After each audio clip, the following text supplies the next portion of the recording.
بسم اللہ الرحمن الرحیم۔ السلام علیکم ورحمۃ اللہ وبرکاتہ۔ خواتین و حضرات، زندگی کی بے شمار مصروفیات میں سے اس کام کے لیے وقت نکالنا کہ بندہ بیٹھ کر قرآن مجید کی آیات کو پڑھے، سنے، سمجھے، یہ ان ساری مصروفیات میں سے ہماری خوش قسمتی ہے، اور سچی بات یہ ہے کہ یہی زندگی کا حاصل اور اصل اثاثہ ہے۔ اس لیے حسب معمول پہلی بات یہی ہے کہ ہم اس توفیق پر اللہ کا شکر ادا کرتے ہیں، اس کی حمد و ثنا کے ساتھ اس کی کبریائی بیان کرتے ہیں، اور پھر بڑی محبت سے اور ادب و احترام سے سلسلہ رسولوں میں سے آخری رسول اور نبی محمد صلی اللہ علیہ وسلم کو یاد کرتے ہیں اور ان پر بے شمار مرتبہ درود اور سلام بھیجتے ہیں۔ یہ بھی ایک بات علماء نے لکھی ہے کہ بھئی جمعے کے دن درود شریف کا پڑھنا بڑا فضیلت اور بڑی برکت رکھتا ہے، تو یہ بھی ہماری خوش قسمتی ہے کہ ہم اس پروگرام میں ویسے بھی نبی صلی اللہ علیہ وسلم کو یاد کرتے ہیں۔ ظاہر ہے ان کی سیرت اور ان کی حدیث کے بغیر قرآن کا کوئی درس مکمل نہیں ہوتا، اور پھر ہم ان پر درود اور سلام بھی بھیجتے ہیں، تو ہم اس مجلس میں بھی بڑی محبت اور احترام سے ان کا ذکر بھی کرتے ہیں اور ان پر بے شمار مرتبہ درود اور سلام بھی بھیجتے ہیں، اور اللہ سے دعا کرتے ہیں کہ اللہ تعالیٰ ان پر سچا ایمان نصیب کرے، ان کے ساتھ سچی اور سب سے بڑھ کر محبت نصیب کرے، اور ان کے مکمل اتباع کی توفیق دے۔ اللہم صلی وسلم علی نبینا محمد وعلی آلہ وصحبہ اجمعین۔ پھر انسان محتاج بھی ہے، اور اللہ بھی اس بات کو پسند کرتا ہے کہ انسان اللہ سے دعائیں کرتا رہے۔ آج ہی مسجد میں یہ ذکر ہو رہا تھا کہ انبیاء نے اللہ تعالیٰ سے بڑی دعائیں کی ہیں، اور ان کی دعاؤں کو قرآن مجید نے نقل بھی کیا ہے، اور پھر یہ بھی ہمارے خطیب صاحب یہ بتا رہے تھے کہ سب سے زیادہ دعائیں محمد صلی اللہ علیہ وسلم نے کی ہیں، اور واقعی ان کی دعاؤں کو اگر بندہ پڑھے تو اس طرح محسوس ہوتا ہے کہ وہ ہر لحظہ اور لمحہ اللہ تعالیٰ سے دعا کیا کرتے تھے۔ تو اس لیے ہم بھی اپنے اس پروگرام کے آغاز میں اپنے لیے، اپنے والدین کے لیے، اپنے گھر والوں اور اپنے بچوں کے لیے، اپنے بچوں کی اولادوں کے لیے، اپنی نسلوں کے لیے، اپنے تمام عزیز و اقارب اور دوست احباب اور ان کے اہل و عیال کے لیے، اور پھر اس قوم کے لیے بھی جو دن بدن بحرانوں کا شکار ہو رہی ہے، اس قوم کے لیے بھی، اور امت محمد صلی اللہ علیہ وسلم کے لیے بھی اللہ سے گناہوں کی معافی مانگتے ہیں، اور فضل اور رحم کی دعا کرتے ہیں۔ اس کے بعد آج ہمارا جو سبق ہے وہ چوتھے پارے کا دوسرا ربع ہے۔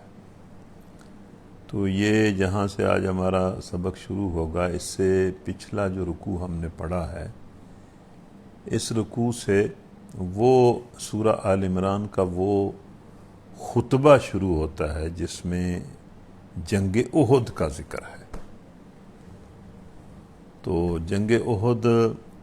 مسلمانوں اور کفار کے اندر نبی صلی اللہ علیہ وسلم اور اللہ کے رسول کے دشمنوں کے درمیان دوسری بڑی جنگ تھی۔ تو یہ بھی بڑی عجیب بات ہے کہ اللہ کے رسول صلی اللہ علیہ وسلم نے جنگیں لڑی ہیں، حالانکہ جنگ کرنا کوئی اچھی چیز نہیں ہے، لیکن حق کے غلبے کے لیے اور انصاف اور عدل کو قائم کرنے کے لیے اور اللہ کی شریعت اور اس کے احکام کو عزت کے مقام اور کرسی پر بٹھانے کے لیے انبیاء نے جنگیں لڑی ہیں، اور محمد صلی اللہ علیہ وسلم نے بھی اپنی ساری زندگی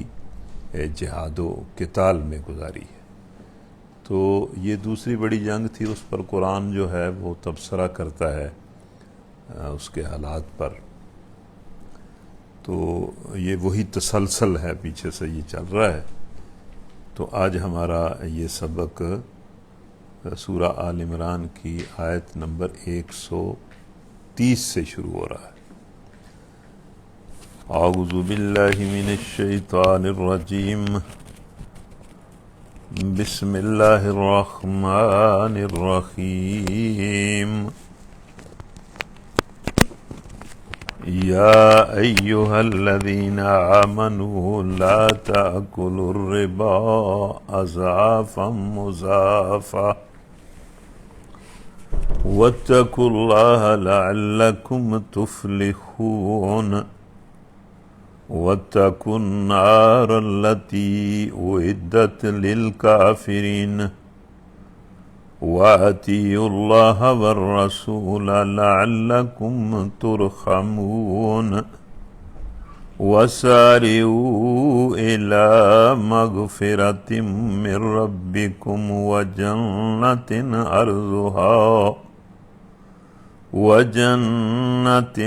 أرضها السماوات والأرض أعدت للمتقين الذين ينفقون في السراء والضراء والكاظمين الغيظ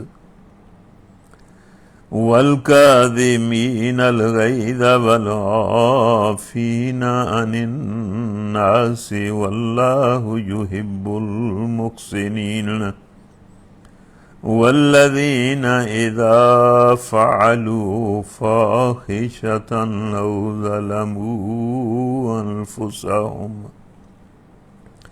أو ظلموا أنفسهم ذكروا الله فاستغفروا لذنوبهم ومن يغفر الذنوب إلا الله ولم يصروا على ما فعلوا وهم يعلمون أولئك جزاؤهم مغفرة من ربهم وجنات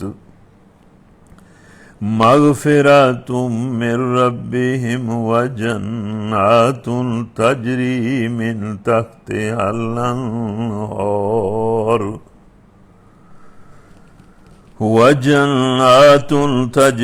من تحتها الأنهار خالدين فيها ونعم أجر العاملين قد خلت من قبلكم سنن فسيروا في الأرض فانظروا كيف كان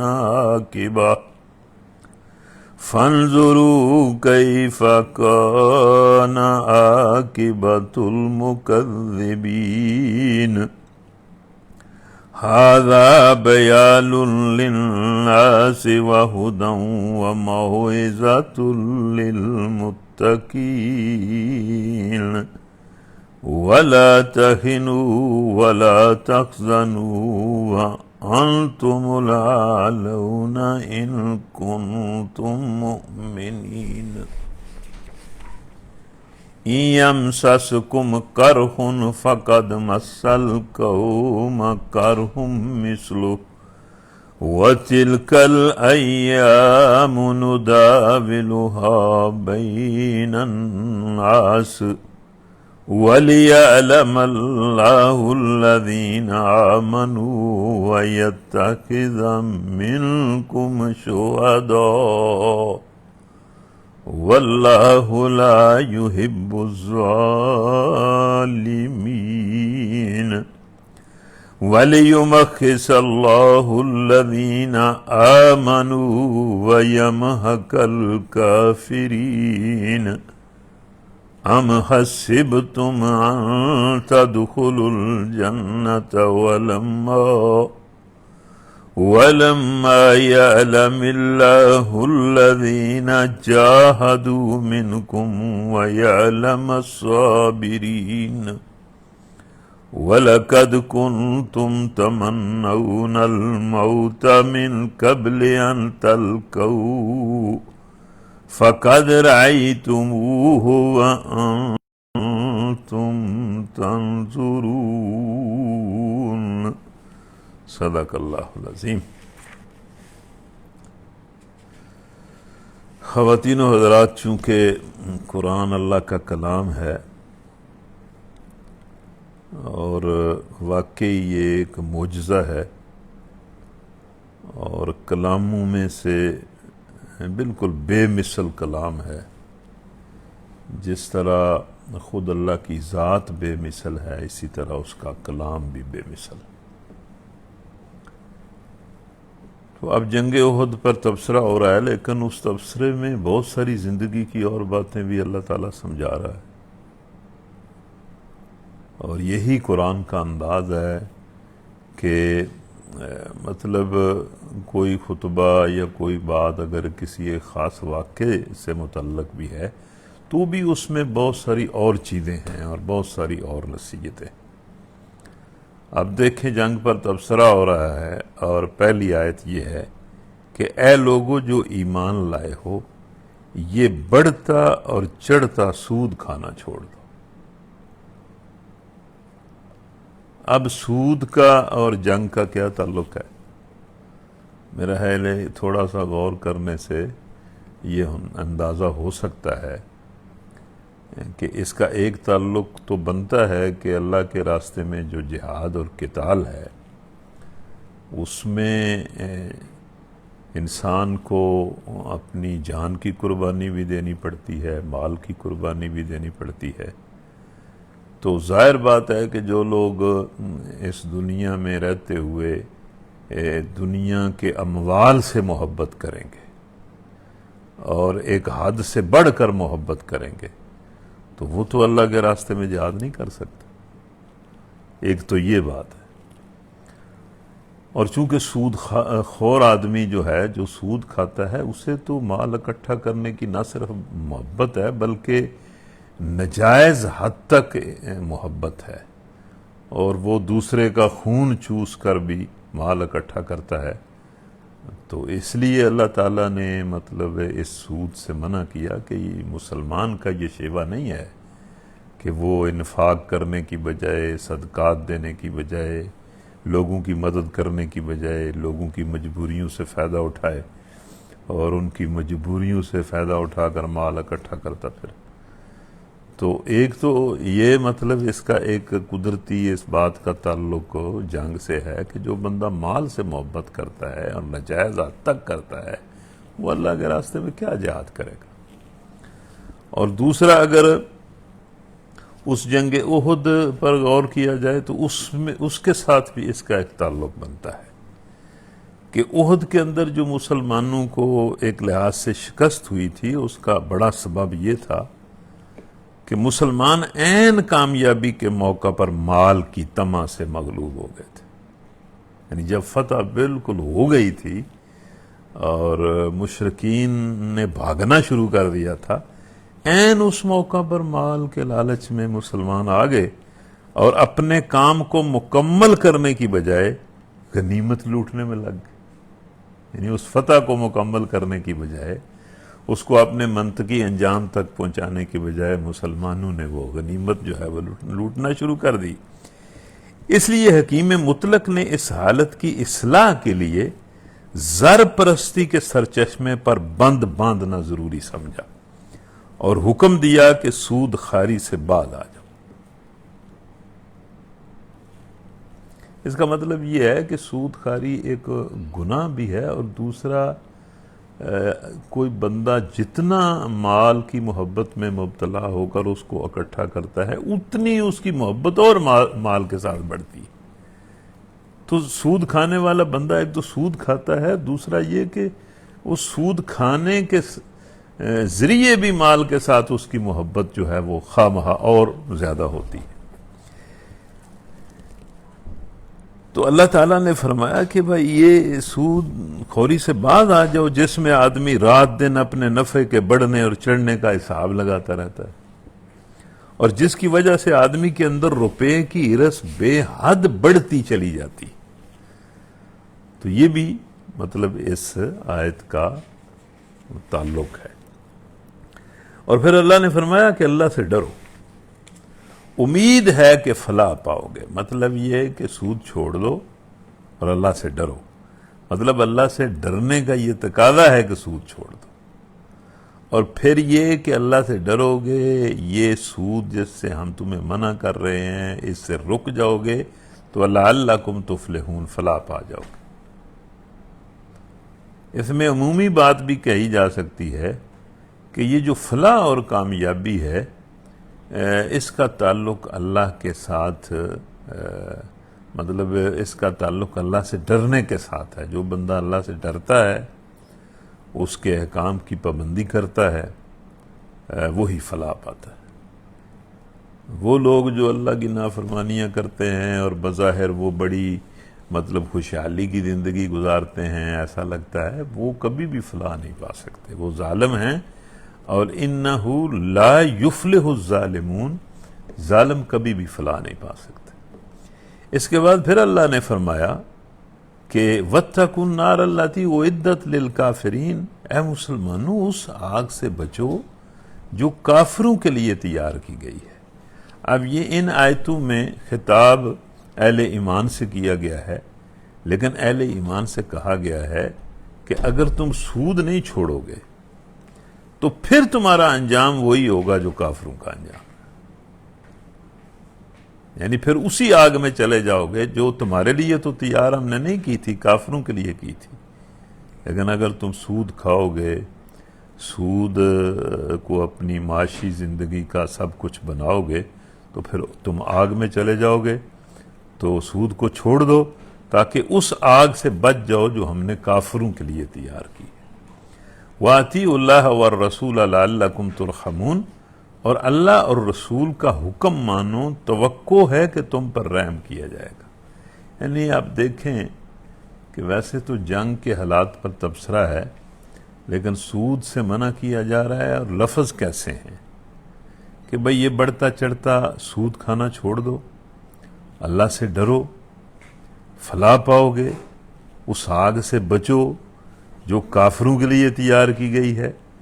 اور اللہ کی اطاعت کرو، اس کے رسول کی اطاعت کرو تاکہ تم پر رحم کیا جائے۔ مطلب یہ کہ سود کھانا اللہ کی بھی نافرمانی ہے، رسول کی بھی نافرمانی ہے،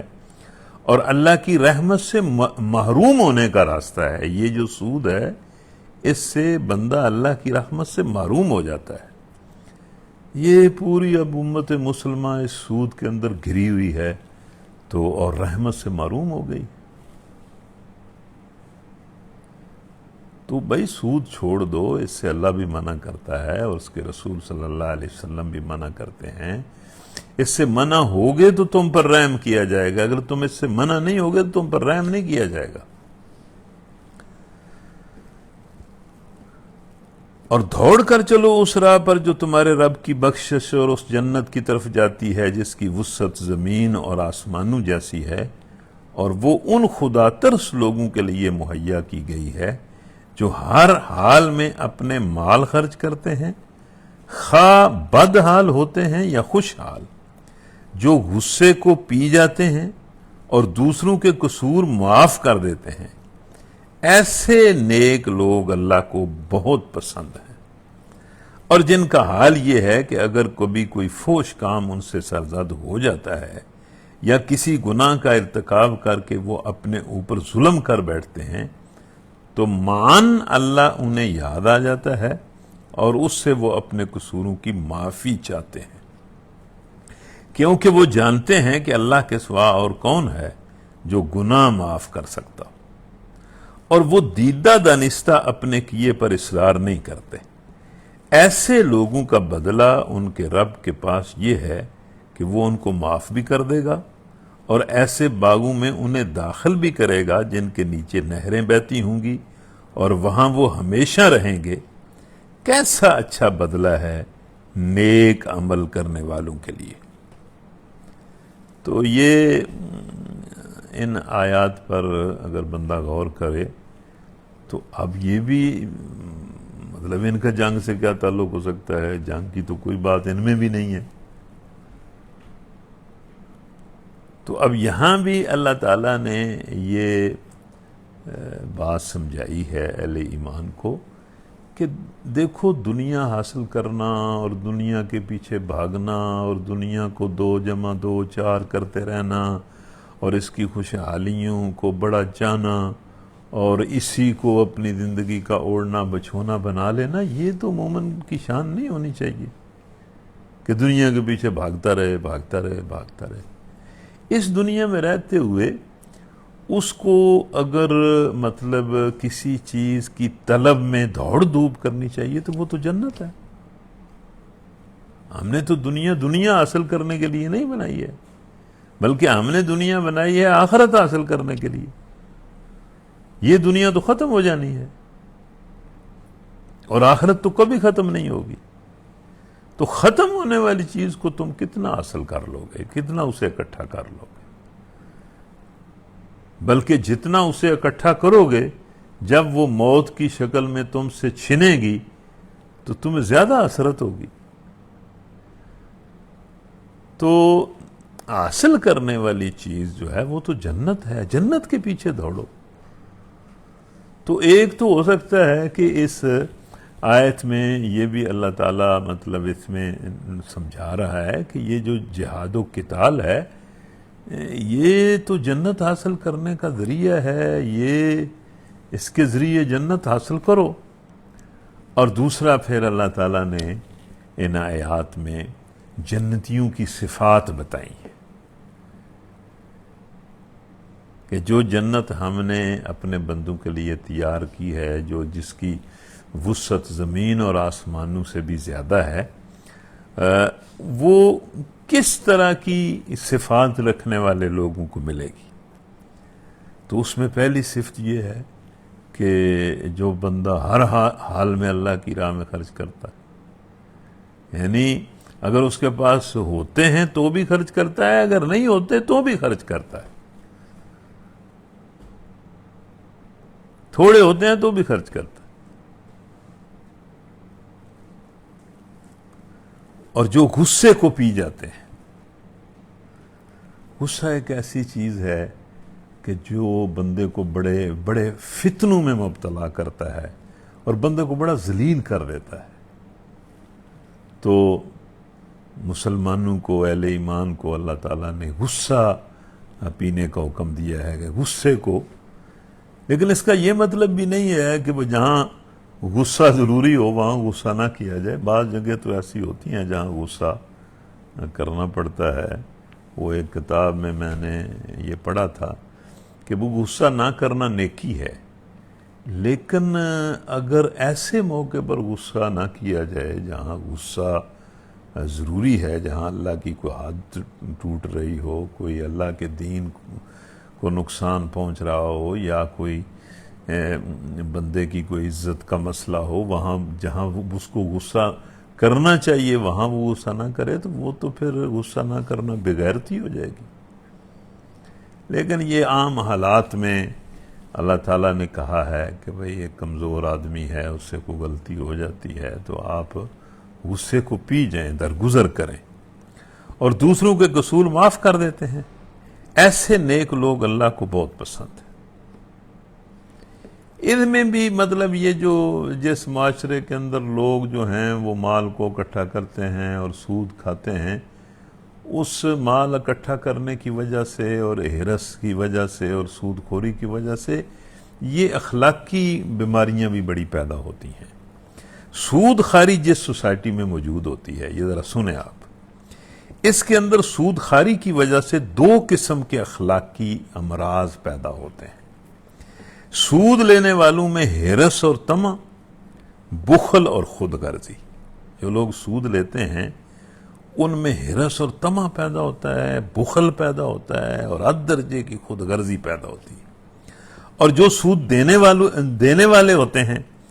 ان میں نفرت، غصہ، بغض اور حسد پیدا ہوتا ہے۔ یعنی جو لیتے ہیں ان میں ہرس و طمع اور بخل اور خود غرضی پیدا ہوتی ہے، اور جو سود دیتے ہیں ان میں نفرت پیدا ہوتی ہے، غصہ پیدا ہوتا ہے اور بغض پیدا ہوتا ہے۔ احد کی شکست میں ان دونوں قسم کی بیماریوں کا کچھ نہ کچھ حصہ شامل تھا۔ اللہ تعالیٰ مسلمانوں کو بتاتا ہے کہ سود خواری سے فریقین میں جو اخلاقی اوصاف پیدا ہوتے ہیں ان کے بالکل الٹ انفاق فی سبیل اللہ سے یہ دوسری قسم کی پیدا ہوتی ہے، اور اللہ کی بخشش اور اس کی جنت اسی دوسری قسم کی ہے، نہ کہ پہلی قسم کے اوصاف سے۔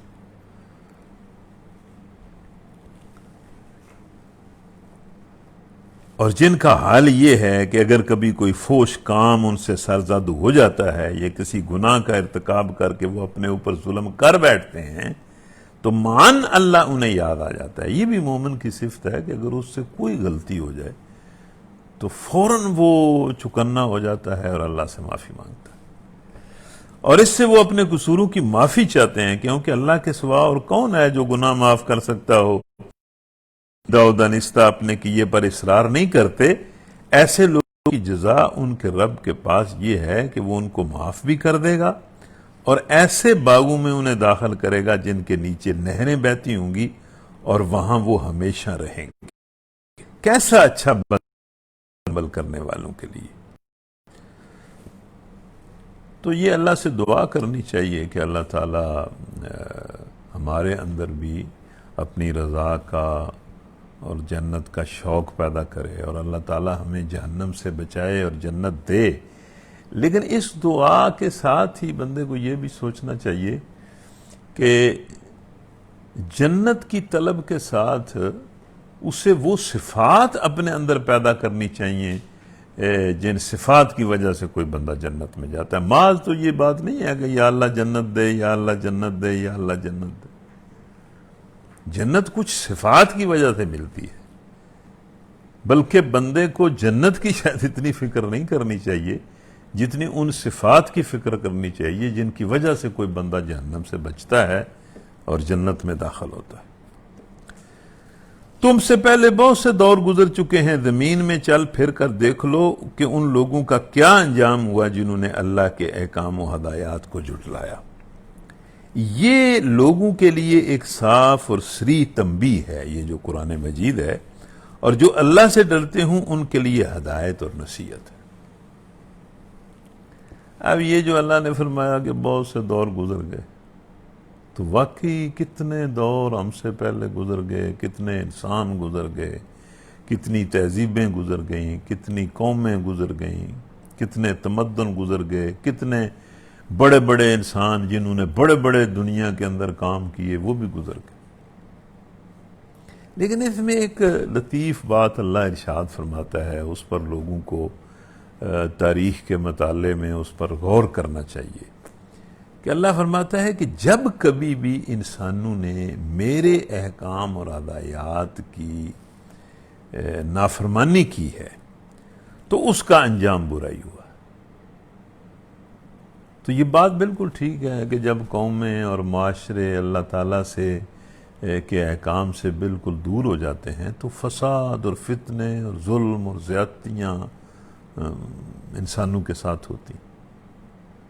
یعنی اس کا انجام دنیا میں بھی اس طرز عمل کا انجام برا ہی ہوتا ہے۔ اب دیکھیں دنیا میں اللہ تعالیٰ بحیثیت مجموعی اہل دنیا نے اللہ کے احکام و ہدایات کو چھوڑ دیا ہے، تو اس وقت دنیا کی کیا کیفیت ہے، اخلاقی لحاظ سے لوگوں کی کیا حالت ہے، عدل اور انصاف کے لحاظ سے لوگوں کی کیا حالت ہے، امن کے لحاظ سے لوگوں کی کیا حالت ہے، اور بحیثیت مجموعی اس طرح لگتا ہے کہ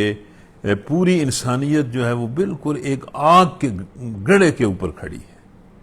اور پتہ نہیں یہ پوری انسانیت کس وقت دنیا کے اندر آگ کے اندر گر پڑے گی۔ تو اللہ تعالیٰ فرماتا ہے کہ جب کبھی بھی لوگوں نے میرے احکام سے روگردانی کی ہے، اس کا انجام اچھا تو نہیں ہوا، اس کا انجام برا ہی ہوا۔ پھر اس قرآن کے بارے میں اللہ کہتا ہے کہ یہ ایک صاف اور ذی تنبیہ ہے، مطلب خبردار کیا گیا ہے اس میں لوگوں کو، سارے لوگوں کو، اور جو لوگ ڈرتے ہیں ان کے لیے اس میں بڑی ہدایت ہے اور بڑی نصیحت ہے۔ پھر اللہ نے فرمایا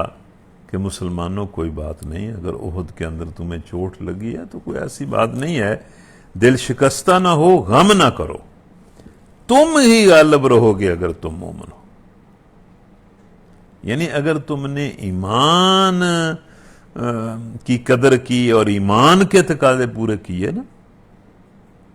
اس شکست کے بعد بھی ایمان کی طرف پلٹے اور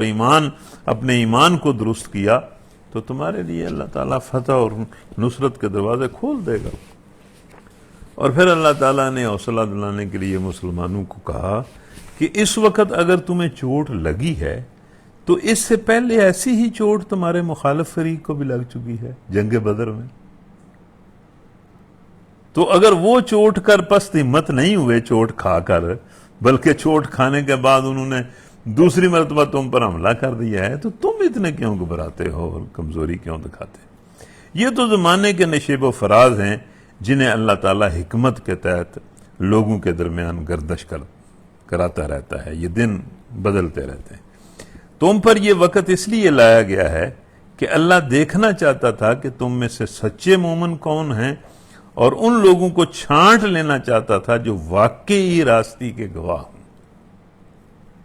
مطلب یہ کہ آزمائش بھی ہے، ہر چیز ہی دنیا میں آزمائش ہے۔ یہ ہم جن چھوٹے چھوٹے آپس کے معاملات کو سمجھتے ہیں کہ یہ آزمائش نہیں ہے، یہ آزمائش ہوتے ہیں۔ یہ جتنے جھگڑے آپس میں ہوتے ہیں، یہ جتنی مطلب ہے کہ فتنے ہوتے ہیں،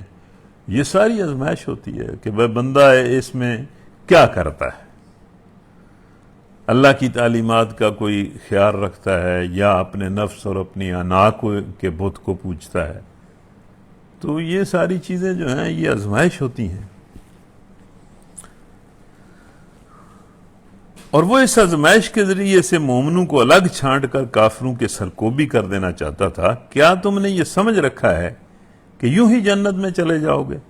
حالانکہ ابھی اللہ نے یہ تو دیکھا ہی نہیں کہ تم میں کون وہ لوگ ہیں جو اس کی راہ میں جانے لڑانے والے اور اس کی خاطر صبر کرنے والے ہیں۔ تم اس جنگ سے پہلے تو بڑی موت کی تمنائیں کر رہے تھے، مگر یہ اس وقت کی بات تھی جب موت سامنے نہ آئی تھی۔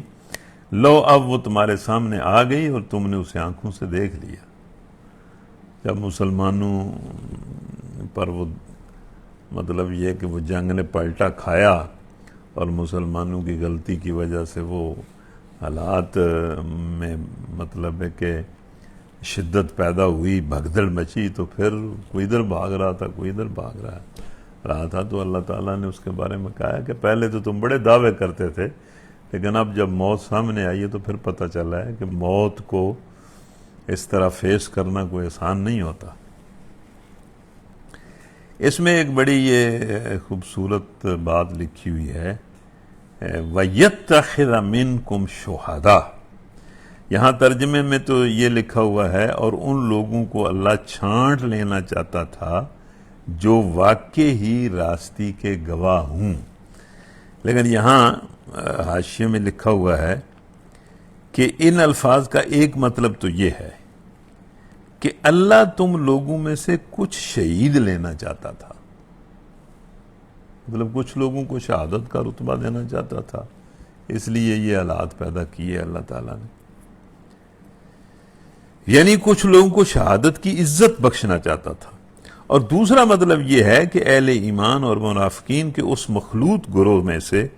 جس پر تم اس وقت مشتمل ہو، ان لوگوں کو اللہ الگ چھانٹ لینا چاہتا ہے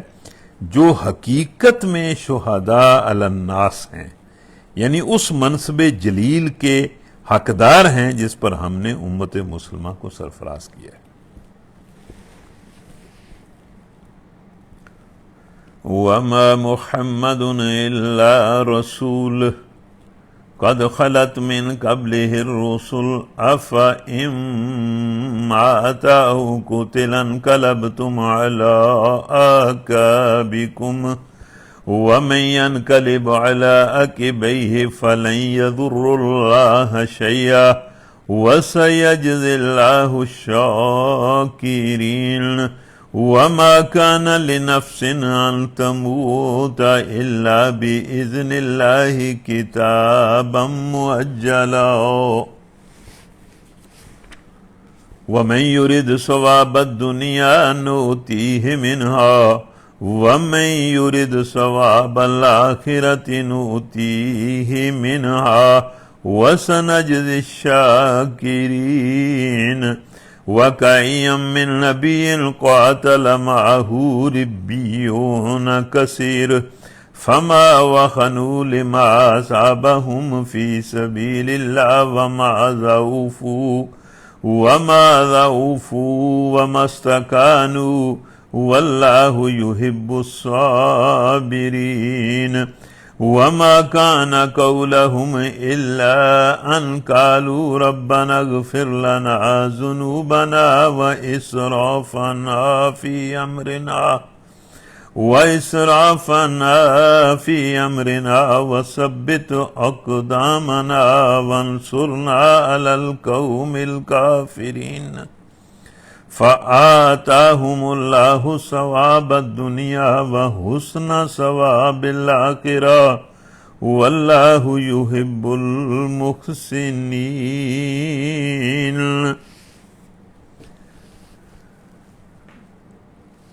یہ جنگ احد میں ایک مرحلہ ایسا بھی آیا تھا جب بڑی بھگدڑ مچی اور مسلمانوں نے ادھر ادھر جو ہے وہ بھاگنا شروع کر دیا اور تھوڑے ہی رہ گئے جو میدان کے اندر جو ہے وہ ڈٹے ہوئے تھے۔ تو اس وقت ایک افواہ یہ پھیل گئی کہ محمد صلی اللہ علیہ وسلم شہید ہو گئے۔ اس افواہ کے پھیلنے سے بھی مسلمانوں کی بڑی ہمتیں ٹوٹیں اور کئی لوگوں نے تو تلواریں جو ہیں وہ پھینک دیں اور مطلب بڑے مایوس ہو گئے، اور کئی لوگوں نے جو منافق تھے ان کی تو زبان سے بھی بڑے عجیب عجیب لفظ نکلنے شروع ہو گئے۔ تو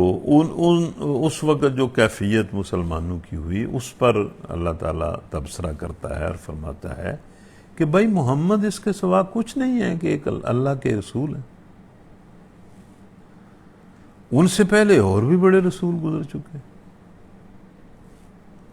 پھر کیا اگر وہ مر جائیں یا قتل کر دیے جائیں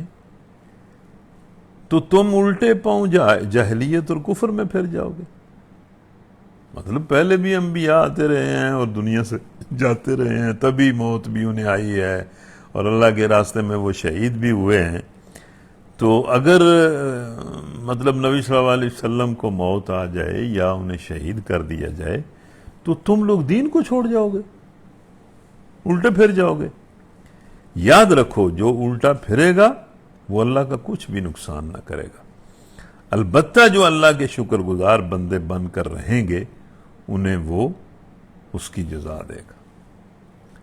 تو جب نبی صلی اللہ علیہ وسلم کا وصال ہوا تھا اس وقت بھی صحابہ کی بڑی حالت غیر تھی، اور حضرت عمر خاص طور پر عجیب عجیب باتیں کرتے تھے۔ تو ابوبکر صدیق رضی اللہ تعالیٰ عنہ نے آ کر درمیان میں کھڑے ہو کر یہ آیت پڑھی، اور پھر اس وقت مسلمانوں کو ہوش آئی اور ان کا مطلب جو دل تھے اور دماغ تھے وہ ٹھکانے پر آئے کہ بھئی یہ تو ایک حقیقت ہے کہ نبی بھی اللہ کے انسان اللہ کی طرف سے مطلب آتے ہیں تو وہ بھی دنیا سے جاتے ہیں۔ تو یہاں اس موقع پر بھی اللہ تعالیٰ نے یہ بات ارشاد فرمائی۔ جب نبی صلی اللہ علیہ وسلم کی شہادت کی خبر مشہور ہوئی تو اکثر صحابہ کی ہمتیں چھوٹ گئیں۔ اس حالت میں منافقین نے جو مسلمانوں کے ساتھ ہی لگے ہوئے تھے کہنا شروع کیا کہ چلو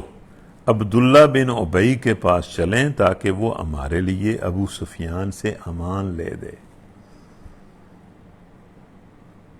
مطلب منافقین نے یہ کہنا وہاں جنگ کے موقع پر ہی کہنا شروع کر دیا چلو بھائی چلیے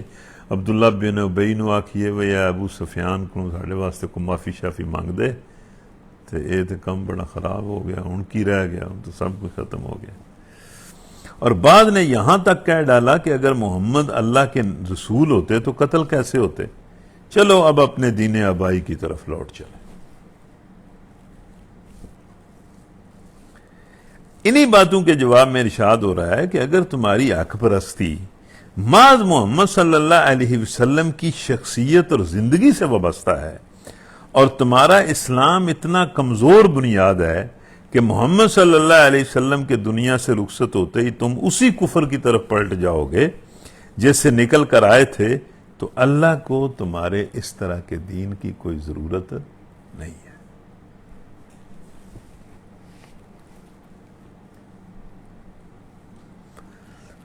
کوئی ذی روح اللہ کے اذن کے بغیر نہیں مر سکتا، اور موت کا وقت لکھا ہوا ہے۔ اچھا جی، یہ وہ جملہ ہے چھوٹا سا جس پر یقین کرنا بڑا مشکل ہے، لیکن اگر واقعی کسی کو اس پر یقین ہو جائے نا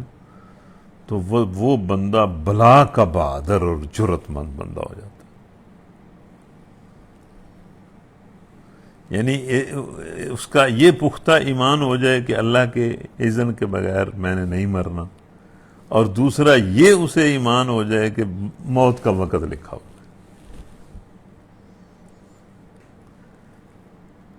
تو پھر وہ اسے کوئی مطلب اس کے اندر کوئی بزدلی نہیں رہے گی۔ لیکن اس طرح تو ہوتا نہیں، جب موت سامنے آتی ہے تو جب کوئی مسئلہ اس طرح کا ہوتا ہے تو بندہ بڑا ڈر جاتا ہے کہ میں یہاں مر جاؤں گا، یہاں مر جاؤں گا، یہاں مر جاؤں گا۔ یہ نبی صلی اللہ علیہ وسلم نے جنگ احد میں جب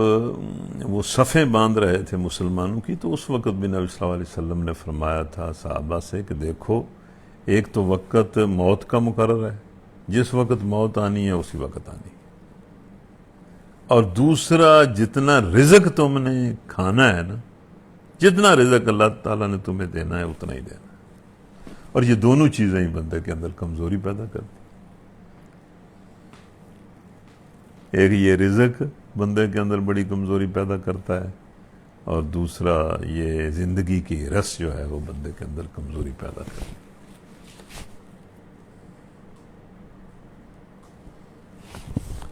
مطلب یہ کہ اللہ یہ سمجھا رہا ہے کہ موت کے خوف سے بھاگنا بالکل فضول ہوتا ہے۔ کوئی شخص نہ تو اللہ کے مقرر کیے ہوئے وقت سے پہلے مر سکتا ہے اور نہ اس کے بعد جی سکتا ہے۔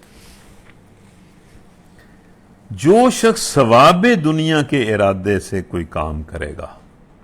اس کو ہم دنیا میں دے دیں گے۔ ثواب کا مطلب ہوتا ہے محنت کا صلہ۔ جو بندہ دنیا کو حاصل کرنے کے لیے محنت کرے گا تو اللہ کہتا ہے کہ ہم اسے دنیا میں دے دیں گے، اور جو ثواب آخرت کے ارادے سے کام کرے گا، یعنی کوشش کرے گا آخرت میں بدلہ حاصل کرنے کے لیے، یہ بھی ویسے اگر دیکھا جائے تو کوئی بندہ ہی ہوگا جو آخرت میں بدلہ حاصل کرنے کے لیے کام کرتا ہے۔ یہاں دنیا کا چکر ہی ہے سارا، بلکہ بسا اوقات محسوس ہوتا ہے کہ لوگ نیکیاں بھی اس لیے کرتے ہیں کہ وہ دنیا میں اس کا کوئی انہیں بدلہ مل جائے۔ تو اللہ کہتا ہے کہ جو آخرت کے ثواب کے ارادے سے کرے گا وہ آخرت کا ثواب پائے گا، اور شکر کرنے والوں کو ہم ان کی جزا ضرور عطا کریں گے۔ مطلب یہ ایک عام بات ہے کہ جو بندہ اس دنیا میں جو کچھ کرتا ہے وہ اس دنیا کے صلے کے لیے کرتا ہے تو اللہ اسے دنیا میں دے دیتا ہے جتنا چاہتا ہے، اور جو اس دنیا میں ایمان لا کر آخرت میں صلہ حاصل کرنے کے لیے کرتا ہے تو اللہ کہتا ہے کہ اسے ضرور آخرت میں ملے گا،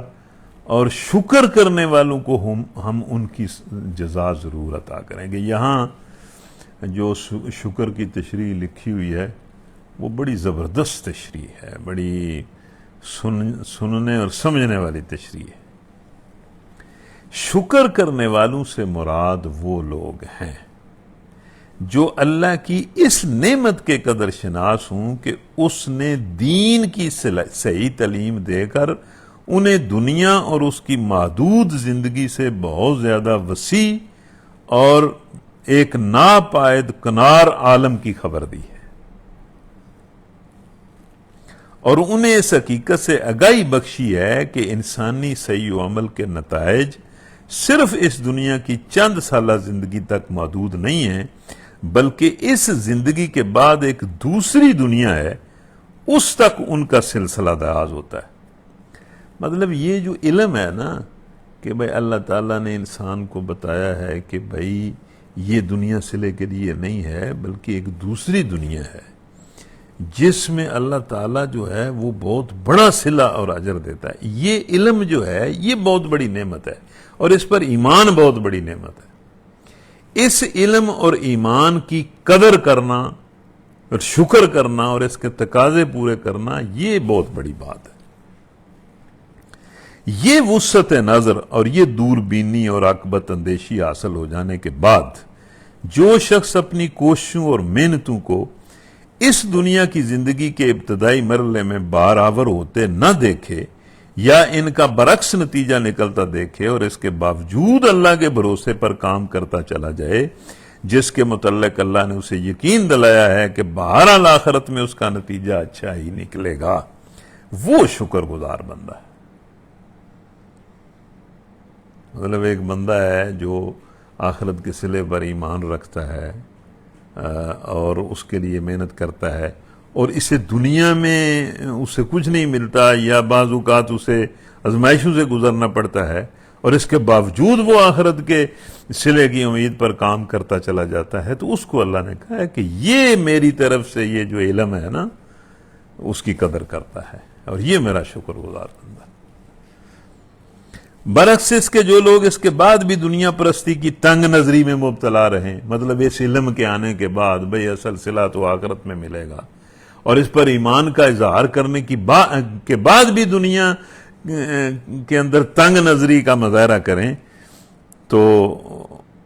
ان کا حال یہ ہو کہ دنیا میں جن غلط کوششوں کے بظاہر اچھے نتائج نکلتے نظر آئیں ان کی طرف وہ آخرت کے برے نتائج کی پرواہ کیے بغیر جھک پڑیں،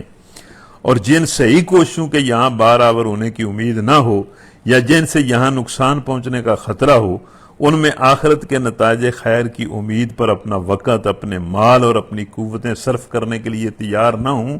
یہ ناشکرے ہیں اور اس علم کے ناقدر شناس ہیں جو اللہ نے انہیں دیا ہے۔ تو یہ بڑا، اگر آپ لوگوں نے، جو لوگ سن رہے ہیں انہوں نے اس کو سمجھا ہے، تو یہ ایک بڑی بات ہے جو یہاں سمجھائی گئی ہے کہ اللہ تعالیٰ نے یہ جو علم انسان کو دیا ہے کہ یہ دنیا جو ہے اس میں سارے نتیجے نہیں نکلتے، بلکہ اصل نتیجہ آخرت میں نکلنا ہے، اور اصل اجر بھی آخرتی کا ہے۔ کوئی بندہ اس علم پر ایمان لا کر آخرت کے اجر کے لیے صبر کرتا ہے تو وہ اصل میں شکر گزار بندہ ہے، اور جو بندہ اس آخرت کے اجر پر ایمان بھی رکھتا ہے لیکن پھر بھی تنگ نظری کا مظاہرہ کرتا ہے اور آخرت کے لیے قربانی دینے کے لیے تیار نہیں ہوتا، وہ ناشکرا بندہ۔ تو اللہ تعالی ہمیں اپنے شکر گزار بندوں میں شامل کرے۔ اس سے پہلے کتنے ہی نبی ایسے گزر چکے ہیں جن کے ساتھ مل کر بہت سے خدا پرستوں نے جنگیں کی۔ اب سارے انبیاء جنگیں کرتے رہے، جنگ نبی صلی اللہ علیہ وسلم کی سنت نہیں ہے، سارے انبیاء کی سنت ہے، سارے نبی جنگیں کرتے رہے۔ اللہ کی راہ میں جو مصیبتیں ان پر پڑیں ان سے وہ دل شکستہ نہیں ہوئے، انہوں نے کمزوری نہیں دکھائی، وہ باطل کے آگے سرنگو نہیں ہوئے، ڈٹے رہے، باطل کے آگے سرنگو نہیں ہوئے۔ باطل کے آگے سرنگو ہونا مسلمان کا کام نہیں ہے۔ ایسے ہی صابروں کو اللہ پسند کرتا ہے۔ ان کی دعا بس یہ تھی کہ اے ہمارے رب، ہماری غلطیوں اور کوتاہیوں سے درگزر فرما، ہمارے کام میں تیرے حدود سے جو کچھ تجاوز ہو جاتا ہے اس سے ہمیں معاف کر دے، ہمارے قدم جما دے اور کافروں کے مقابلے میں ہماری مدد کر۔ آخر کار اللہ نے ان کو دنیا کا ثواب بھی دیا، یعنی یہ جو انہوں نے اللہ کے راستے میں جنگ و قتال کیے، اس کا ثواب اللہ نے اچھا بدلہ انہیں دنیا میں بھی فتح اور عزت اور سرفرازی کی شکل میں بھی دیا، اور اس سے بہتر ثواب آخرت اللہ تعالیٰ نے انہیں عطا کیا. اللہ کو ایسے ہی نیک عمل لوگ پسند ہیں. یا ایھا الذین آمنوا ان تطیعوا الذین کفروا یردوکم علی اعقابکم فتنقلبوا خاسرین. اے لوگوں جو ایمان لائے ہو، اگر تم ان لوگوں کے اشاروں پر چلو گے جنہوں نے کفر کی راہ اختیار کی، مطلب کافروں کا کہنا مانو گے، ان کے اشاروں پر چلو گے، ان سے ڈکٹیشن لو گے، تو وہ تو تم کو الٹا پھیر لے جائیں گے اور تم بالکل نامراد ہو جاؤ گے. الٹا پھیر لے جانے کا مطلب یہ ہے کہ بھئی جس حالت کفر سے تم نکلے ہو اسی حالت کفر میں وہ تم دوبارہ لے جائیں گے، اللہ کا نافرمان بنا دیں گے. بل اللہ مولاکم وہو خیر الناصرین. دیکھو ان کی ساری باتیں، ان کے مشورے، ان کی رہنمائی غلط ہے. حقیقت یہ ہے کہ اللہ تمہارا حامی و مددگار ہے اور وہ بہترین مدد کرنے والا ہے. تم کافروں پر بھروسہ نہ کرو، ان کے سامنے مطلب بونے نہ بنو، ان سے زندگی کے لیے امداد مدد طلب نہ کرو، اللہ پر بھروسہ کرو، اللہ کے بندے بن کرو. سنلقی فی قلوب الذین کفروا الرعب بما اشرکوا باللہ ما لم ینزل به سلطانا ومأواہم النار وبئس مثوى الظالمین. وَلَقَدْ صَدَقَكُمُ اللَّهُ وَعْدَهُ إِذْ تَحُسُّونَهُم بِإِذْنِهِ حَتَّى إِذَا فَشِلْتُمْ وَتَنَازَعْتُمْ فِي الْأَمْرِ وَعَصَيْتُم مِّن بَعْدِ مَا أَرَاكُم مَّا تُحِبُّونَ مِنكُم مَّن يُرِيدُ الدُّنْيَا وَمِنكُم مَّن يُرِيدُ الْآخِرَةَ ثُمَّ صَرَفَكُمْ عَنْهُمْ لِيَبْتَلِيَكُمْ وَلَقَدْ عَفَا عَنْكُمْ وَاللَّهُ ذُو فَضْلٍ عَلَى الْمُؤْمِنِينَ.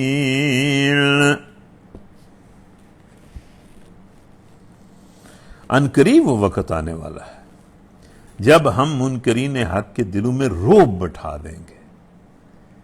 یہ جو دلوں کے اندر روب بیٹھتا ہے نا، خوف بیٹھتا ہے، خواہ مسلمان کے دل میں بیٹھ جائے یا کافر کے دل میں، یہی بس اصل چیز تو یہی ہوتی ہے.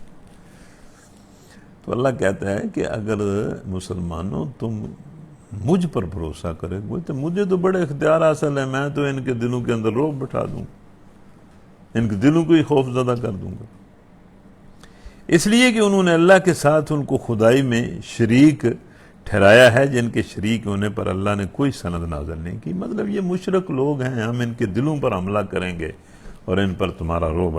بٹھا دیں گے. ان کا آخری ٹھکانہ جہنم ہے اور وہ بہت ہی بری ہے قیام گاہ جو ان ظالموں کو نصیب ہوگی.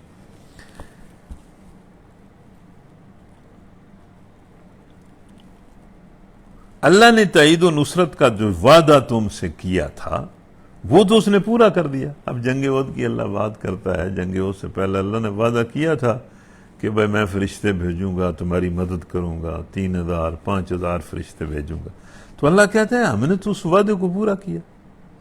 ابتدا میں اس کے حکم سے تم ہی ان کو قتل کر رہے تھے، وہ تو بھاگ رہے تھے، مگر جب تم نے کمزوری دکھائی اور اپنے کام میں باہم اختلاف کیا،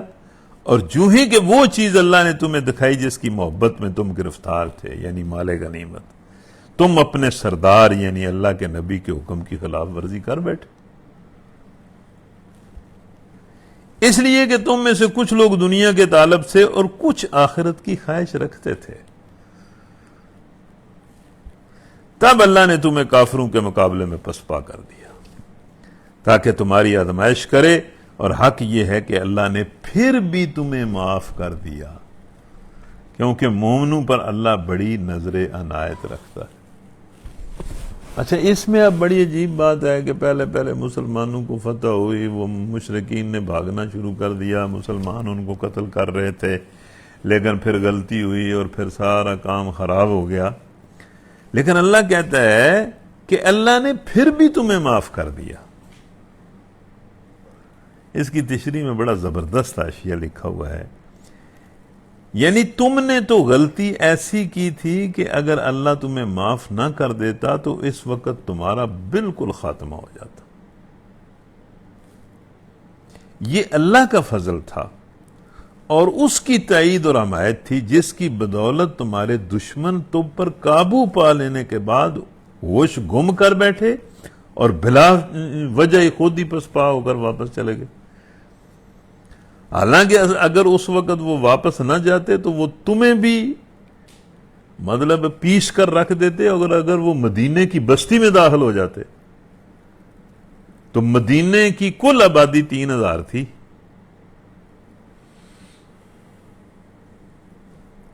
اور وہ 3000 کا لشکر جو ہے وہ وہاں پر عورتوں پر اور بچوں پر پل پڑتا تو کیا حالت ہوتی. لیکن اللہ تعالیٰ نے ان کے دلوں میں یہ بات ڈالی اور وہ خود ہی میدان چھوڑ کر چلے گئے. اِذْ تُصْعِدُونَ وَلَا تَلْوُونَ عَلَىٰ أَحَدٍ وَالرَّسُولُ يَدْعُوكُمْ فِي أُخْرَاكُمْ فَأَصَابَكُمْ غَمًّا بِغَمٍّ لِكَيْ لَا تَحْزَنُوا عَلَىٰ مَا فَاتَكُمْ وَلَا مَا أَصَابَكُمْ وَاللَّهُ خَبِيرٌ بِمَا تَعْمَلُونَ. ثم أنزل عليكم من بعد الغم أمانة نعاسا يغشى طائفة منكم وطائفة قد أهمتهم أنفسهم يظنون بالله غير الحق ظن الجاهلية يقولون هل لنا من الأمر من شيء قل إن الأمر كله لله يخفون في أنفسهم ما لا يبدون لك يقولون لو كان لنا من الأمر شيء ما قتلنا هاهنا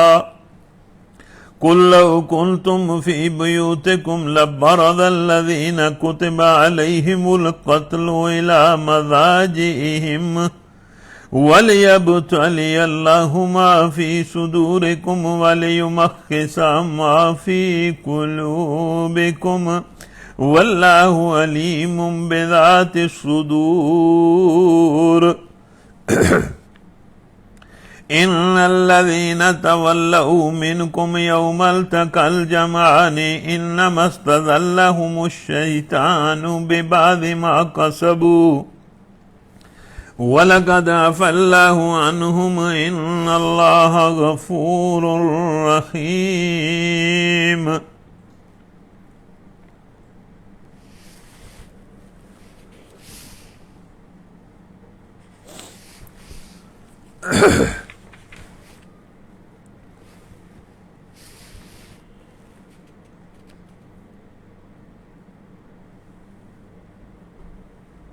یاد کرو جب تم بھاگے چلے جا رہے تھے، کسی کی طرف پلٹ کر دیکھنے تک کا تمہیں ہوش نہیں تھا، اور رسول صلی اللہ علیہ وسلم تمہیں پیچھے سے پکار رہے تھے. اس وقت تمہاری اس روش کا بدلہ اللہ نے تمہیں یہ دیا کہ تم کو رنج پر رنج دیے. بھاگے جا رہے تھے، پیچھے سے نبی صلی اللہ علیہ وسلم پکار رہے تھے لیکن تم سن بھی نہیں رہے تھے. اللہ کہتا ہے کہ اس روش کا اللہ نے تمہیں یہ بدلہ دیا کہ تم کو رنج پر رنج دیے، تاکہ آئندہ کے لیے تمہیں یہ سبق ملے کہ جو کچھ تمہارے ہاتھ سے جائے یا جو مصیبت تم پر نازل ہو اس پر ملول نہ ہو. اللہ تمہارے سب اعمال سے باخبر ہے. یعنی جب مسلمانوں پر اچانک دو طرف سے بیک وقت حملہ ہو گیا اور ان کی صفوں میں ابتری پھیل گئی تو کچھ لوگ مدینے کی طرف بھاگ نکلے اور کچھ احد پر چڑھ گئے. نبی صلی اللہ علیہ وسلم 1 انچ بھی اپنی جگہ سے نہیں ہٹے.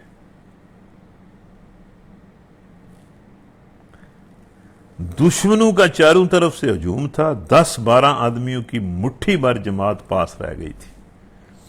مگر اللہ کا رسول اس نازک موقع پر بھی پہاڑ کی طرح اپنی جگہ جمع رہا. اور بھاگنے والوں کو پکار رہے تھے، الیہ عباد اللہ، الیہ عباد اللہ، اللہ کے بندوں میری طرف آؤ، اللہ کے بندوں میری طرف آؤ۔ یہ اسی موقع پر ایک عورت کا، ایک صحابیہ کا بڑا مطلب ایمان فروز واقعہ ہے نا، کہ جب نبی صلی اللہ علیہ وسلم کی حفاظت کے لیے بالکل چند صحابہ رہ گئے تو میدان میں ایک عورت تھی ام عمارہ رضی اللہ تعالیٰ عنہ، وہ وہاں زخمیوں کو پانی پلانے کے لیے یا مطلب مدد کرنے کے لیے وہ بھی جنگ میں شریک تھی۔ جب اس نے دیکھا تو روایات میں آتا ہے کہ اس نے اپنا مشکیزہ پھینک دیا، اپنے بالوں کو اور کمر کو باندھ لیا، اور تلوار لے کر وہ بجلی کی طرح میدان میں چلی گئی، اور جا کر نبی صلی اللہ علیہ وسلم کی آگے سے، پیچھے سے، دائیں سے، بائیں سے مطلب تلوار لے کر حفاظت کرنے لگی، اور وہیں اس کا بیٹا بھی آ گیا، اور بیٹے کو بھی اس نے کہا کہ بیٹا ہمت کر۔ بڑی ایمان افروز واقعہ ہے۔ تو جب جنگ ختم ہو گئی تو کچھ دنوں بعد نبی صلی اللہ علیہ وسلم مسجد میں بیٹھے ہوئے تھے، صحابہ ان کے ساتھ تھے، تو فرمانے لگے کہ میرے صحابہ سنو، ایک وقت مجھ پر ایسا تھا آیا احد میں کہ جب میں سامنے دیکھتا تو میری حفاظت کے لیے ام عمارہ، جب میں دائیں دیکھتا تو میری حفاظت کے لیے ام عمارہ، جب میں بائیں دیکھتا تو میری حفاظت کے لیے ام عمارہ، جب میں پیچھے دیکھتا تو میری حفاظت کے لیے ام عمارہ۔ صحابہ یاد رکھنا، احد کا دن ام عمارہ کا دن۔ تو یہ اس خاتون کی بہت بڑی خوش نصیبی ہے۔ تو مطلب ایسا وقت بھی آیا، تو پھر اللہ فرماتا ہے کہ اس کے نتیجے میں تم کو ہم نے رنج پر رنج دیے۔ ایک رنج تو اس شکست کا، دوسرا رنج اس خبر کا کہ نبی صلی اللہ علیہ وسلم شہید ہو گئے، تیسرا رنج اپنے بہت سارے شہداء کا اور بہت سارے زخمیوں کا، چوتھا رنج اس بات کا کہ اب ہمارے گھروں کی بھی خیر نہیں ہے، دشمن مدینے میں گھس جائے گا، اور 3000 دشمن کی فوج ہے جن کی تعداد مدینے کی مجموعی آبادی سے بھی زیادہ تھی۔ اگر یہ فوج مدینے میں داخل ہو گئی تو پورے مدینے کو یہ فوج تباہ کر دی، اس احساس کا بھی رنج۔ تو اللہ کہتا ہے کہ یہ جو تم نے غلطی کی اس کے نتیجے میں رنج پر رنج تمہیں پہنچے، لیکن پھر اللہ تعالیٰ نے مطلب رحم کیا۔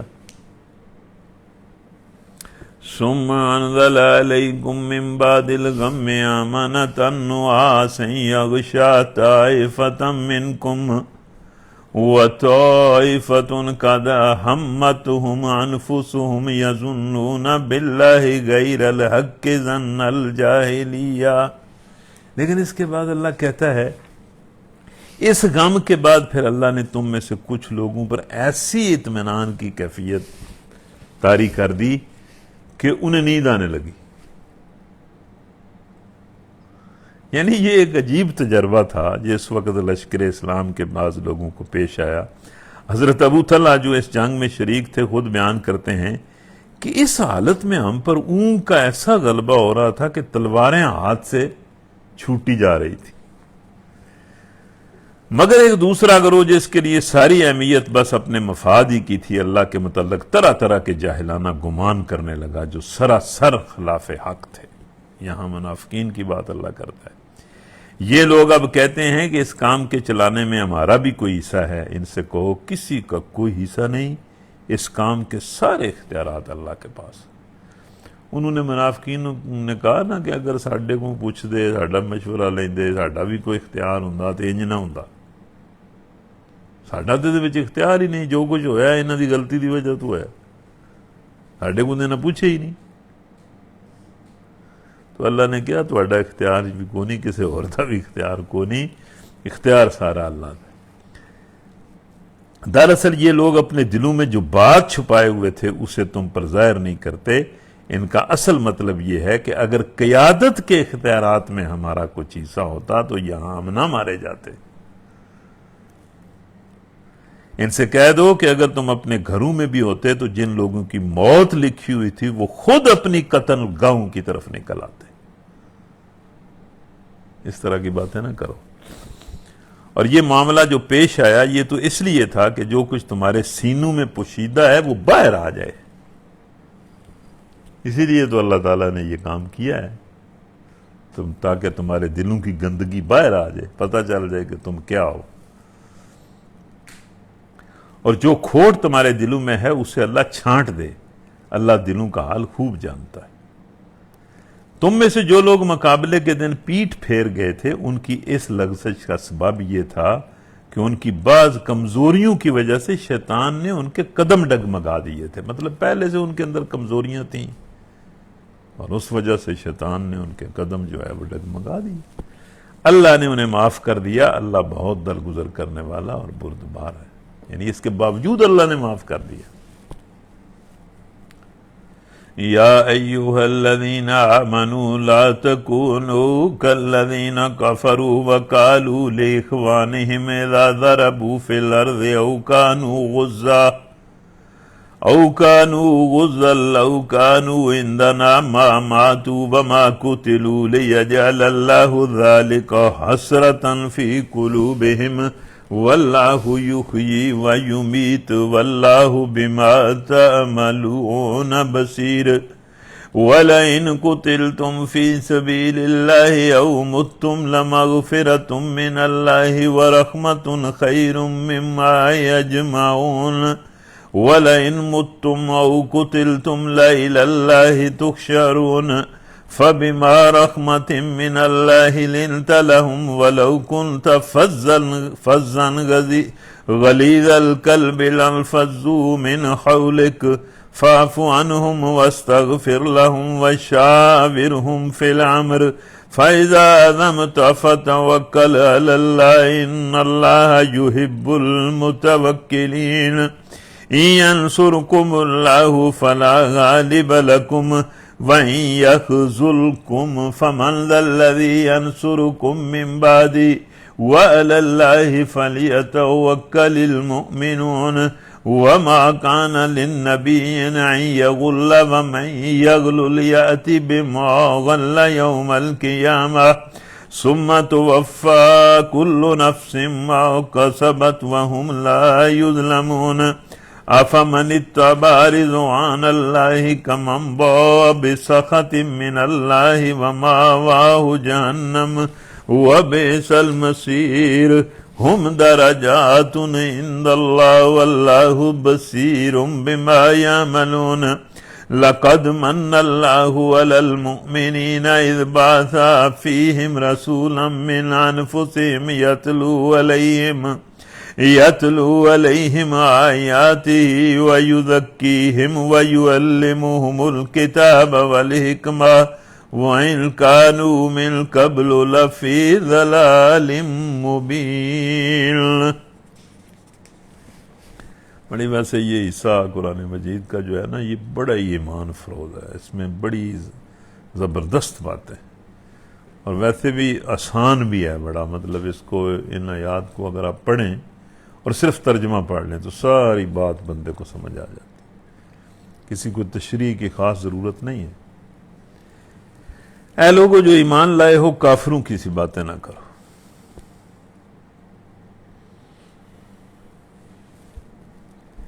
جن کے عزیز و اقارب اگر کبھی سفر پر جاتے ہیں یا جنگ میں شریک ہوتے ہیں اور وہاں کسی حادثے سے دوچار ہو جاتے ہیں، اگے ایک گل دسی گئی وہ کافراں والی گل کی ہے، مطلب جن کے عزیز و اقارب اگر کبھی سفر پر جاتے ہیں یا جنگ میں شریک ہوتے ہیں اور وہاں وہ کسی حادثے سے دوچار ہو جاتے ہیں تو وہ کہتے ہیں کہ اگر وہ ہمارے پاس ہوتے تو نہ مارے جاتے اور نہ قتل ہوتے۔ یہ کافراں والی گل ہے کہ کوئی بندہ سفر تے جائے تو وہ حادثہ ہو جائے یا جنگ تے جائے تو شہید ہو جائے تو تسی آکھو جی وہ اتنے رہندا تو نہ ماریا جاتا۔ ایک کافراں والی گل ہے، کافروں کی سی باتیں نہ کرو، یہ کافروں کی سی بات ہے۔ اللہ اس قسم کی باتوں کو ان کے دلوں میں حسرت بنا دیتا ہے، ورنہ دراصل مارنے اور زندہ رکھنے والا تو اللہ ہے، اور وہ تمہاری تمام حرکات پر نگران ہے۔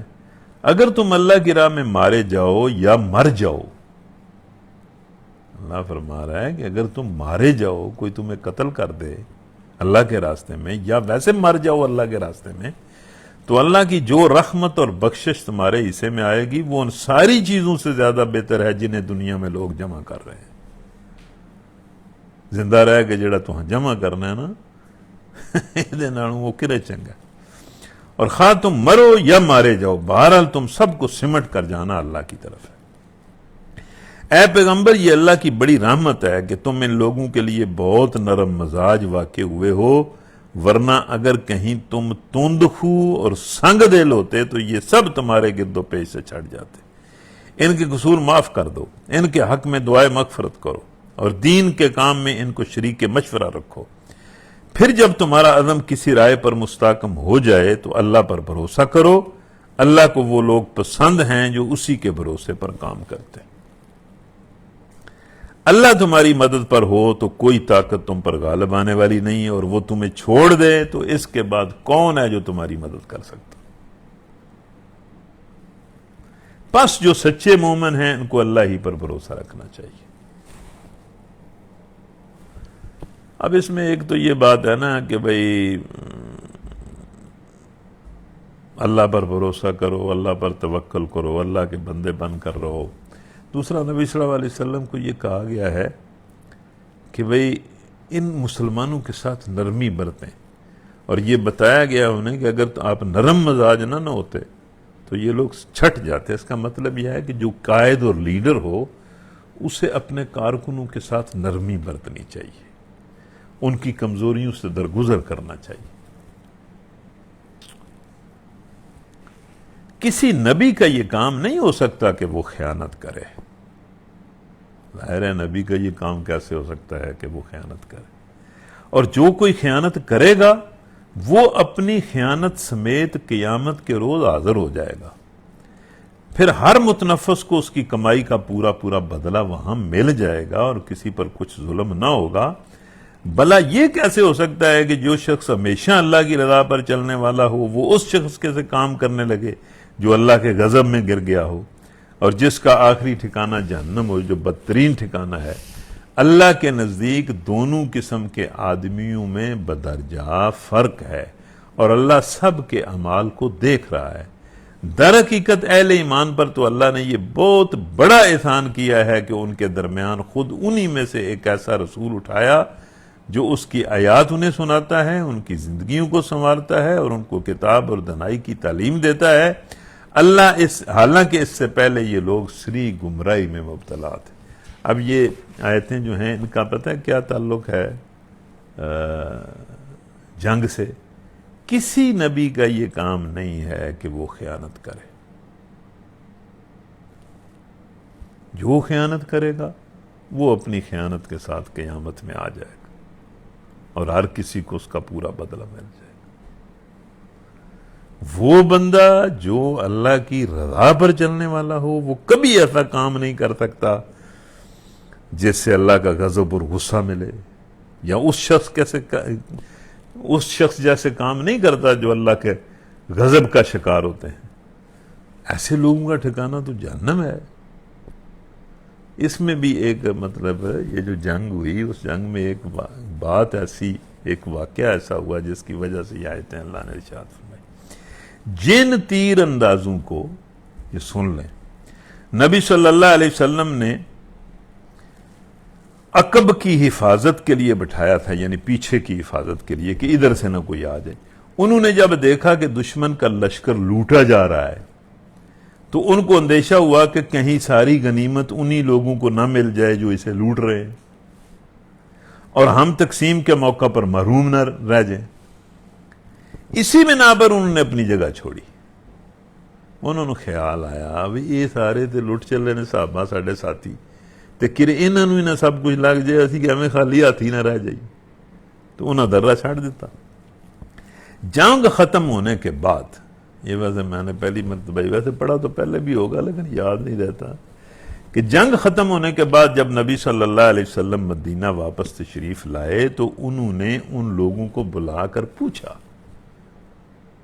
جو درے پر تھے کہ بھئی تم نے یہ میری نافرمانی کیوں کی؟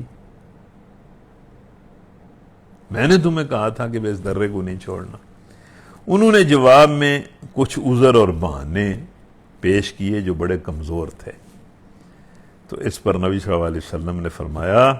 کہ اصل بات یہ ہے کہ تم کو ہم پر بھروسہ نہیں تھا، تم نے ہمارے بارے میں یہ گمان کیا کہ ہم تمہارے ساتھ خیانت کریں گے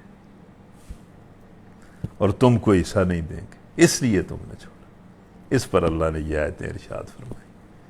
کہ مسلمانوں کبھی بھی نبی خیانت نہیں کرتا۔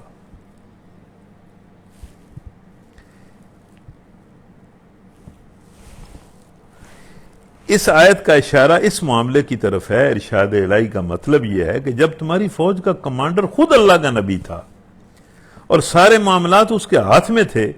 تو تمہارے دل میں یہ خطرہ کیسے پیدا ہوا کہ نبی کے ہاتھ میں تمہارا مفاد اور تمہارا حق محفوظ نہیں رہے گا؟ کیا خدا کے پیغمبر سے یہ توقع رکھتے ہو کہ جو مال اس کی نگرانی میں ہو وہ دیانت، امانت اور انصاف کے سوا کسی اور طریقے سے تقسیم ہوگا؟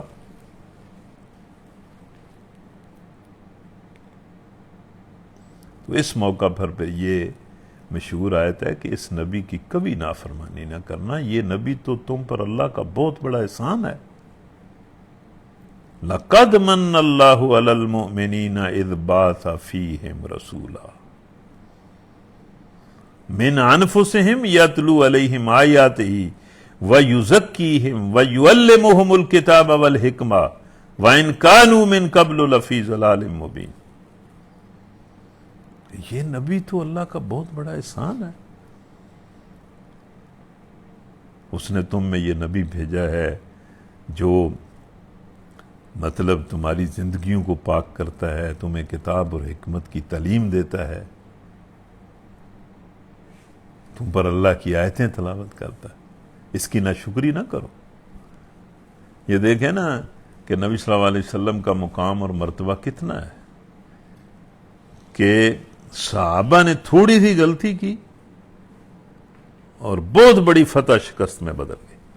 آج مسلمان پوری دنیا میں کہتے ہیں دیکھیں جی مسلمانوں کے ساتھ کیا ہو رہا ہے، کیا ہو رہا ہے، کیا ہو رہا ہے، کیا ہو رہا ہے۔ یعنی ان صحابہ نے تھوڑی سی غلطی کی تو ان کے ساتھ یہ ہو گیا، تو تم تو دن رات اللہ کے رسول کی نافرمانیاں کر رہے ہو۔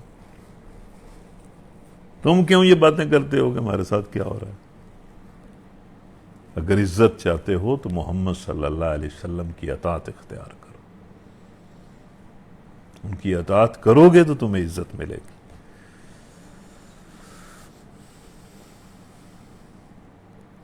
اولما اصابتکم مصیبۃ قد اصبتم مثلیہا قلتم ان ھذا قل هو من عند انفسکم ان اللہ علی کل شیء قدیر وما اصابکم یوم التقى الجمعان فبإذن اللہ وليعلم المؤمنین وليعلم الذين نافقوا وقيل لهم تعالوا قاتلوا في سبيل الله أو ادفعوا قالوا لو نعلم قتالا لاتبعناكم هم للكفر يومئذ أقرب منهم للإيمان يقولون بأفواههم ما ليس في قلوبهم والله أعلم بما يكتمون الذين قالوا لإخوانهم وقعدوا لو أطاعونا ما قتلوا قل فادرؤوا عن أنفسكم الموت إن كنتم صادقين ولا تحسبن الذين قتلوا في سبيل الله أمواتا بل أحياء عند ربهم يرزقون فرحين بما آتاهم الله من فضله وَيَسْتَبْشِرُونَ بِالَّذِينَ لَمْ يَلْحَقُوا بِهِمْ مِنْ خَلْفِهِمْ أَلَّا خَوْفٌ عَلَيْهِمْ وَلَا هُمْ يَحْزَنُونَ۔ یستبشرون بنعمت من اللہ وفضل وان اللہ لا یضیع اجر المؤمنین۔ یہ تمہارا کیا حال ہے مسلمانوں کہ تم پر مصیبت آ پڑی تو تم کہنے لگے یہ کہاں سے آ گئی؟ حالانکہ جنگ بدر میں اس سے دگنی مصیبت تمہارے ہاتھوں مخالف فریق پر پڑ چکی ہے۔ اے نبی ان سے کہو یہ مصیبت تو تمہارے اپنے ہاتھوں کی لائی ہوئی ہے، پوچھتے ہو کہاں سے آئی ہے؟ تمہارے عمل کی وجہ سے آئی ہے۔ تو ان کی کسی کمزوری کی وجہ سے مصیبت آ سکتی ہے، اور آج جو ہے وہ مسلمانوں کی کمزوریوں کی وجہ سے مصیبتیں نہیں آئیں گی۔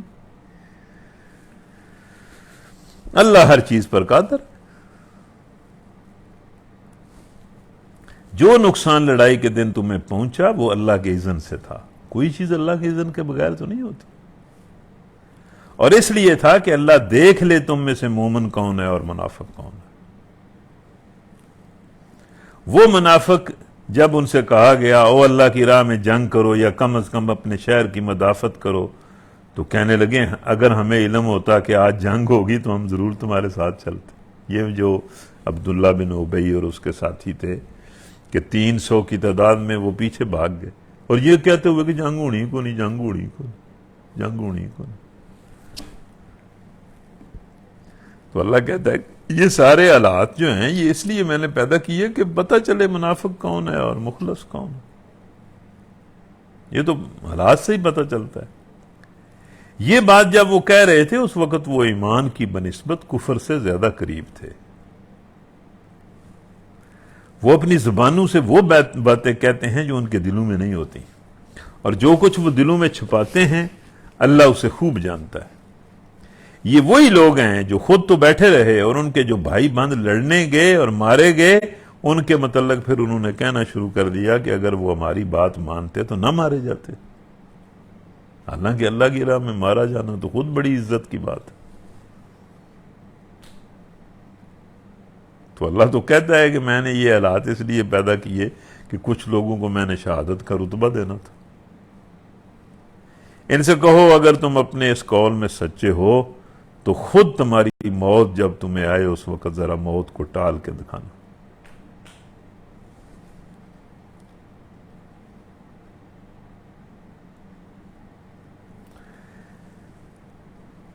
وَلَا تَحْسَبَنَّ الَّذِينَ قُتِلُوا فِي سَبِيلِ اللَّهِ أَمْوَاتًا بَلْ أَحْيَاءٌ عِندَ رَبِّهِمْ يُرْزَقُونَ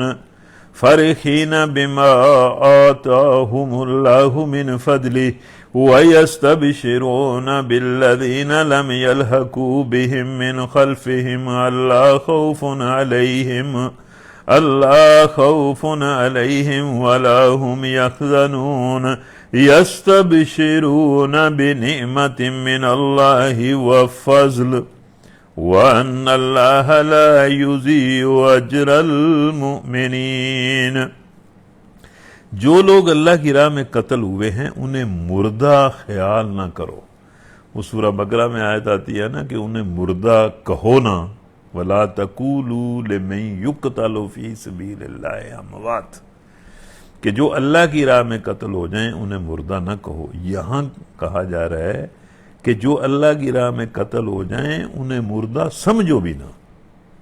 خیال بھی نہ کرو کہ وہ مر گئے، کہنا تو دور کی بات ہے، وہ تو حقیقت میں زندہ ہے، اپنے رب کے پاس رزق پا رہے ہیں، جو کچھ اللہ نے اپنے فضل سے انہیں دیا ہے اس پر خوش ہیں۔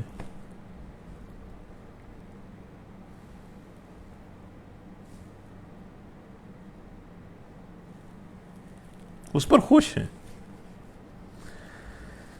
مسند احمد میں نبی صلی اللہ علیہ وسلم کی ایک حدیث ہے جس کا مضمون یہ ہے کہ جو شخص نیک عمل لے کر دنیا سے جاتا ہے اسے اللہ کے ہاں اس قدر پر لطف اور پر کیف زندگی ملتی ہے جس کے بعد وہ کبھی دنیا میں واپس آنے کی تمنا نہیں کرتا، مگر شہید اس سے مستثنا ہے۔ وہ تمنا کرتا ہے کہ پھر دنیا میں بھیجا جائے اور پھر اس لذت اور سرور اور نشے سے لطف اندوز ہو جو رائے خدا میں جان دیتے وقت اسے حاصل ہو۔ یہ تو بڑی عجیب بات ہے۔ یہ ایک حدیث میں نے پڑھا تھا کہ یہ شہداء کی روحیں جنت میں پرندوں کی شکل میں گھومتی رہتی ہیں اور ساری اکٹھی ہو کر پھر اللہ کے پاس جاتی ہیں اور اللہ سے عرض کرتی ہیں کہ یا اللہ ہمیں ہمارے جسموں میں واپس بھیج، جو ہمارے جسم تھے جو دنیا میں تیری راہ میں قربان ہو گئے، ان جسموں میں ہمیں پھر داخل کر تاکہ پھر ہم تیرے راستے میں شہید ہوں۔ تو اللہ کہتا ہے کہ نہیں، یہ میرا قانون نہیں ہے۔ پھر وہ جنت کی طرف پلٹ جاتی ہیں اور وہاں وہ روحیں جو ہیں وہ پھر وہ اللہ کے پاس آتی ہیں، پھر تمنا کرتی ہیں اور پھر اللہ انہیں واپس بھیج دیتا۔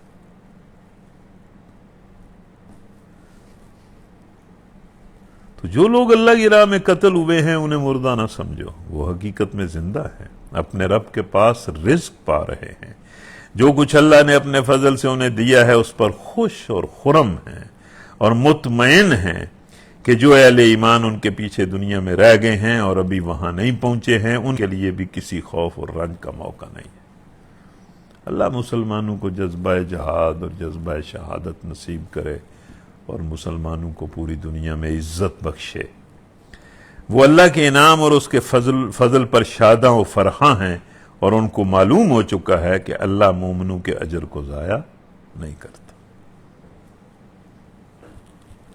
ربنا تقبل منا انک انت السمیع العلیم وتب علینا انک انت التواب الرحیم آمین برحمتک یا ارحم الراحمین۔